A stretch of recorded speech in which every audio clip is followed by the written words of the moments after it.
सुकवा के डिठिया पड़ी है जाओ परिया के नाली पे जाओ पारी हो।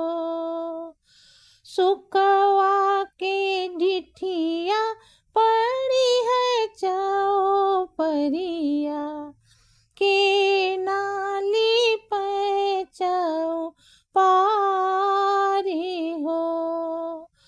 रोज तो लिपत रही चेरिया से चेरिया, रोज तो लिपत रही चेरिया से चेरिया, आज लिपि सीता हमार हो।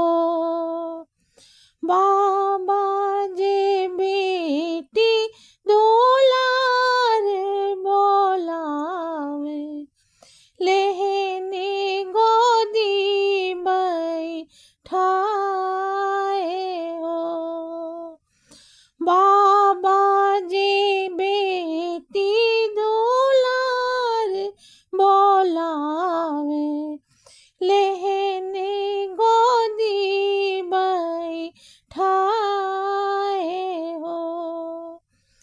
कौन ने हाथे बेटी धनुषा उठाए हो, कौन ने हाथे बेटी धनुषा उठायो, कौने हाथे लिप्यो जाओ पारे हो। दहिने ने हाथे बाबा धनुषा उठाया, बाएं हाथे लिप्यो जाओ पारे हो।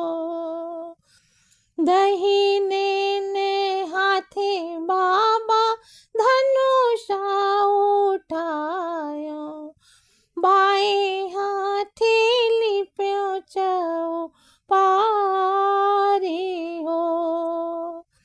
इतना बचन सुने राजा जनक जी, इतना बचन सुने राजा जनक जी, घोड़े पीठी भय सवार हो। जाई के पहुँचे अवध नगरिया, जाई के पहुँचे अवध नगरिया, जहाँ है राम कुंवर हो। वह मांगे बेटी हो सोनवा से चंदिया, वह मांगे बेटी हो सोनवा से चंदिया, 12 बरस धेनु गाय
के